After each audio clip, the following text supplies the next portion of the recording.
ഒരു 100 ജന്മം എടുത്താലും നിന്റെ മേത്തൊരു തുള്ളി പോലും വീഴില്ല. ഏയ്, അത് എന്റെ ദേഹത്ത് എന്തിനാ വീഴുന്നത്? അതിന് ഞാൻ സമ്മതിച്ചിട്ട് വേണമല്ലോ. എന്താടി ഇത്? പിക്നിക് എന്ന് പറഞ്ഞു വന്നിട്ട് ഇത് തനി തീർത്ഥാടനമായി പോയല്ലോ. നമുക്ക് ക്രിക്കറ്റ് കളിച്ചാലോ? 6 പേർക്ക് കളിക്കാൻ ഇത് ബാസ്കറ്റ് ബോൾ അല്ല. ക്രിക്കറ്റ് കളിക്കാൻ ഇനി 5 പേര് വേണം. അതിനിപ്പോ എന്ത് ചെയ്യും? വെയിറ്റ്, 5 മിനിറ്റിനുള്ളിൽ ഞാൻ സെറ്റ് ചെയ്ത് തരാം. ദാ അങ്ങോട്ട് നോക്ക്. Hi guys. എന്തിനാ വിളിച്ചത്? എവിടേക്കാ പോകുന്നത്? പോകുവല്ല, വരുക. വേദപാഠശാലയിൽ നിന്നും മഠത്തിലേക്ക് വരുക. ആ ബുക്ക് എന്താ?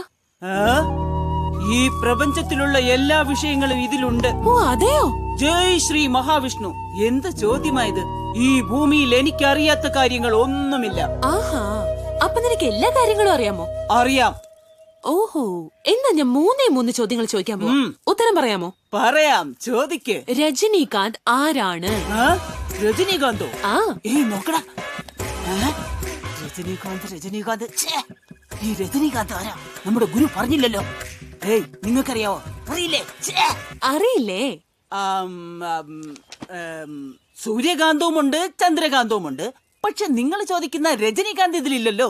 ഇല്ലല്ലോ, അതിലില്ലാത്ത ഒരുപാട് കാര്യങ്ങളുണ്ട്. ആ ശരി ശരി. അല്ല, ആരാത്? രജനീകാന്ത് എന്ന് വെച്ചാ തമിഴ് സൂപ്പർ സ്റ്റാർ. ഓ അതെയോ? അതെനിക്കറിയായിരുന്നു. ആണോ? Next question. നിനക്ക് ചിരഞ്ജീവിയെ അറിയാമോ? ചിരഞ്ജീവി? എന്ത് ചോദ്യാ കുട്ടി ചോദിക്കുന്നത്? ഈ പ്രപഞ്ചത്തിൽ ചിരഞ്ജീവി അറിയാത്ത ആരെങ്കിലും ഉണ്ടോ? മെഗാസ്റ്റാർ എപ്പോഴെങ്കിലും ബദ്രിനാഥി വന്നിട്ടുണ്ടാവോ? എനിക്കറിയില്ല. ആ, ചിരഞ്ജീവി സാറിനെ കുറിച്ച് ഈ വേദത്തിലുണ്ടോ? ഉണ്ട്. ഓ, ആഞ്ജനേയ സ്വാമി ഈ വേദത്തിൽ മാത്രമല്ല, ഈ ലോകം മുഴുവനുമുണ്ട്. ഓഹോ, നീ പറയുന്നത് ആ ചിരഞ്ജീവിയെ കുറിച്ചാണോ? ആ. ഞാൻ ചോദിച്ചത് ആ ചിരഞ്ജീവിയെ കുറിച്ചല്ല, പിന്നെ മെഗാസ്റ്റാർ ചിരഞ്ജീവിയെ കുറിച്ച്. ആഞ്ജനേയോ, നിങ്ങൾ സ്റ്റാർ കീറുന്നെന്ന് ചോദിച്ചാ എനിക്കതൊന്നും അറിയില്ല. വേറെ എന്തെങ്കിലും ചോദിക്കേ. ശരി, ആ നെക്സ്റ്റ് ക്വസ്റ്റ്യൻ. ആ നിനക്ക് MS ധോണി അറിയാമോ? MS ധോണി. എനിക്ക് ധോണി അറിയാം. ധോണി എന്താണെന്നറിയില്ല. അതൊക്കെ അറിയണ്ടേ? അദ്ദേഹം ക്രിക്കറ്റ് പ്ലെയർ ആണ്. 2020-ലും ഇപ്പോഴും നമുക്ക് വേൾഡ് കപ്പ് കൊണ്ടു തന്നയാൾ. ഈ 2020 എന്ത്? ക്രിക്കറ്റ് മാച്ച് എന്ത്? ആ ശ്രീ മഹാവിഷ്ണുവിന് ഇഷ്ടമുള്ള ക്രിക്കറ്റ് കളി അറിയില്ലെന്നോ? ശ്രീ മഹാവിഷ്ണുവിന് ഇഷ്ടമുള്ള കളിയോ? അതെ ഗുരു, ആ 3 കുറികളാണ് ഈ 3 വിക്കറ്റ്സ്. എങ്ങനെ ഈ കളി കളിക്കുന്നത്? സിമ്പിൾ. ആ സെന്ററിലുള്ള കുറിയിലെറിഞ്ഞാൽ ഡയറക്റ്റ് ആയി സ്വർഗത്തിൽ പോവാം. അപ്പൊ സൈഡിലുള്ള കുറിയിൽ എറിയുന്നതെങ്കിൽ ത്രിശങ്ക സ്വർഗം കിട്ടും. ജയ് ശ്രീമൻ നാരായണ. സാക്ഷാൽ ശ്രീ മഹാവിഷ്ണുവിന് ഇഷ്ടമുള്ള കളിയാ. കല്ലുകൊണ്ടല്ല എറിയേണ്ടത്. പിന്നെ എന്തുകൊണ്ടാ എറിയേണ്ടത്? ഇതുകൊണ്ട്. എന്താ ഇത്? ലഡു. ലഡു? സ്വാമി, ഇതെന്താ ഇങ്ങനെ ഇരിക്കുന്നേ? വർഷങ്ങളോളം വെയിലത്തുണക്കിയ എങ്ങനെ ഇരിക്കും എന്നാ അറിഞ്ഞോ? ഡയറക്റ്റ് ആയിട്ട് സ്വർഗത്തിൽ പോകാമല്ലോ. ജയ് ശ്രീമൻ നാരായണ.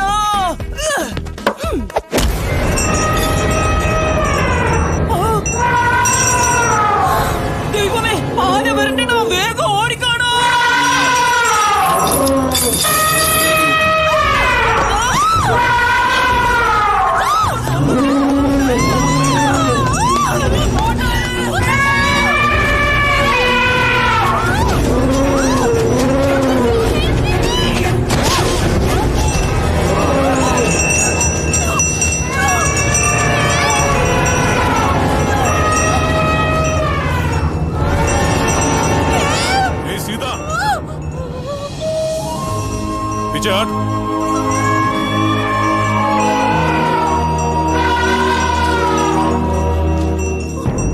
എന്താ ഉണ്ടായത്?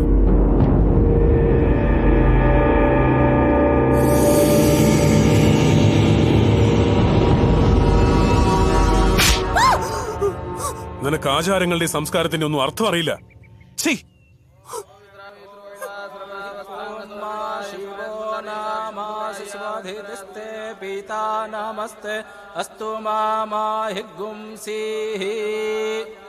നിങ്ങളുടെ അച്ഛന്റെ പേര് പറഞ്ഞോളൂ. മരിച്ചുപോയത് എന്റെ അച്ഛനല്ല, മകനും മരുമകളുമാ. പിതൃക്കളുടെ മോക്ഷപ്രാപ്തിക്ക് വേണ്ടിയാണ് പ്രധാനമായും ഇവിടെ പിണ്ടദാന കർമ്മം നടത്താറുള്ളത്. പക്ഷെ പിതാവ് ഒരിക്കലും പുത്രനു വേണ്ടി കർമ്മം ചെയ്യാൻ പാടില്ലെന്നാണ് ശാസ്ത്രം. അങ്ങനെയാണെങ്കിൽ ഞാനത് ചെയ്തോളാം. പെൺകുട്ടികളും ഈ കർമ്മം ചെയ്യാൻ പാടില്ലെന്നാണ്. പകരം നിങ്ങളുടെ വിവാഹം കഴിഞ്ഞിട്ടുണ്ടെങ്കിൽ ഭർത്താവിന് വേണമെങ്കിൽ ഈ കർമ്മം ചെയ്യാവുന്നതാണ്. കല്യാണം കഴിഞ്ഞില്ല, അങ്ങനെയെങ്കിൽ കുടുംബത്തിൽ ആരെങ്കിലും ചെയ്താലും മതി. അങ്ങേക്കും ചെയ്യാം. അയ്യോ വേണ്ട, എന്നോട് പറഞ്ഞിരിക്കുന്ന എന്റെ കൈ കൊണ്ട് ആർക്ക് ആഹാരം പോലും കൊടുക്കരുന്ന. പിന്നെ എങ്ങനാ പിണ്ടം വെക്കുന്നത്? ഒരു കാര്യം ചെയ്യ്, ഇവിടെ അനാഥർക്ക് പിണ്ടം വെക്കുന്നവരുണ്ടാകുമല്ലോ, അവരെ കൊണ്ട് ചെയ്യിക്ക്. 100-200 കൊടുക്കാം. പണം വാങ്ങി പിണ്ടം വെക്കാൻ ആരാ വരിക? എന്തിനാ മുത്തച്ഛ ഇത്തരം സെന്റിമെന്റ്സ് കൊണ്ട് അമ്മയും അച്ഛനെ അനാഥരാക്കുന്നത്? അപ്പൊ എനിക്ക് എഴുന്നേക്കാലോ? ഇരിക്കൂ റാവുജി, ഞാൻ പിണ്ടം വെക്കാം. എന്താ ബദ്രി നീ പറയുന്നത്? ദിവസവും ബദ്രീനാഥിന് പൂജ ചെയ്യുന്ന കൈകൊണ്ട് ഏതോ അനാഥർക്ക് പിണ്ടം വെക്കാവുന്നു? തെറ്റെന്താണ് റാവുജി? ആചാരങ്ങളെല്ലാം നന്മയ്ക്ക് വേണ്ടിയുള്ളതാണ്, തിന്മയ്ക്ക് വേണ്ടിയുള്ളതല്ല. ഏത് മതത്തിലും ശവത്തെ ദൈവമായാണ് കാണുന്നത്. എന്നാൽ നമ്മുടെ മതത്തിൽ മാത്രം ശവത്തെ അപശകുനമായാണ് കാണുന്നത്. ശവം ശിവന് സമാനം. അളകനന്ദയുടെ അച്ഛനും അമ്മയും ക്ഷേത്രത്തിൽ വെച്ചാണ് മരിച്ചത്. അതുകൊണ്ട് അവർക്ക് പിണ്ടം വെച്ചാൽ ഭഗവാനെ നൈവേദ്യം വെക്കുന്ന പോലെയാ. പൂജകൾ തുടങ്ങട്ടെ.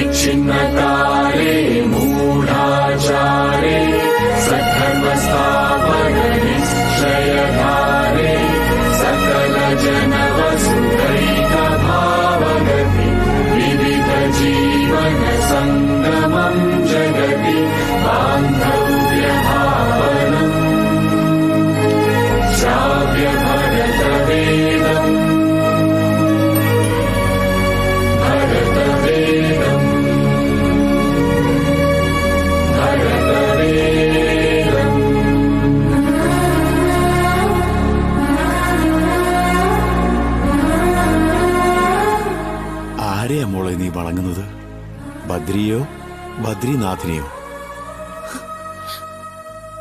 ബദ്രിയെ. ഭീകരാക്രമണത്താൽ അമർനാഥ് ക്ഷേത്രപാലകൻ കൊല്ലപ്പെട്ടു. തങ്ങളുടെ ആൾക്കാരെ ജയിൽ വിമോചിതരാക്കിയില്ലെങ്കിൽ ഭക്തരെ ഒന്നടങ്കം കൊന്നൊടുക്കുമെന്ന് അവർ ഭീഷണി മുഴക്കി.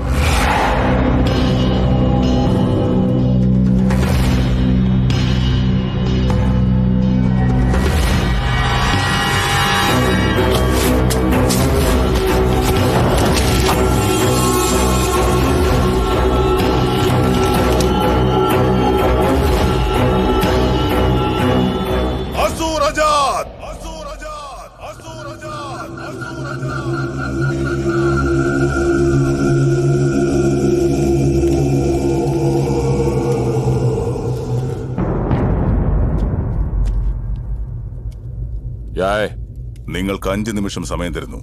6ാമത്തെ നിമിഷം ഒരാളും ഇവിടെ ഉണ്ടാകരുത്. Who are you to give me time? 1 Conditions पेटाल सिंधी मैम नीव कादू 2 हम भागने वाले नहीं भगाने वाले हैं. 3 एक एक को मार डालूंगा. भक्तुलंदर नी चंपता. 4 5 ओके 5. अब क्या? बद्री